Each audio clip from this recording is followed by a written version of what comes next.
when Omicron was identified in South Africa, I knew that it was everywhere already. So that was late November.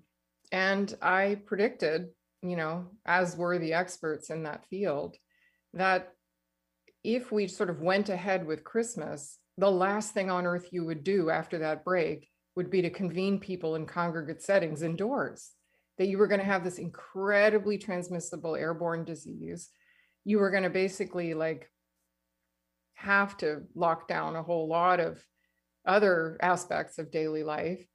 Why would you send teachers and children, especially children who haven't been vaccinated or only got one dose, back into a congregate setting with poor ventilation? What's it worth to you to be one of those kids that goes to school Monday? And it won't be everybody, I can tell you that right now. So let's see how Monday goes. And then it'll be like, let's see how Tuesday goes. Because I really predict that there'll be functional closures in most schools by the end of the week anyway. And that's why I can't understand why they would even attempt this. Like, anyone who sends their kid to school in these first few days of next week is basically saying, I agree to be one of the stats that leads to the functional closure. And they're choosing this moment to say, what the heck, we're all going to get infected.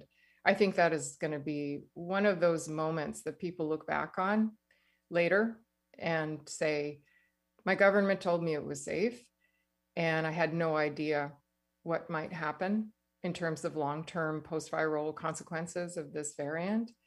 And they may be very, very regretful. Technology for remote learning has been there for 2 decades. So why are we acting like it's not this thing that could be beneficial, even if there weren't a pandemic? There are kids who learn better with a hybrid model. There are kids who learn better with a completely virtual model. There's kids who learn better in person, but get sick, but there's a pandemic. So you just have to wonder why this very important aspect of delivering education to children in the province hasn't been developed really at all to its capacity. And then when you're faced with an issue where you really, really need it, you don't say, all hands on deck, let's do this.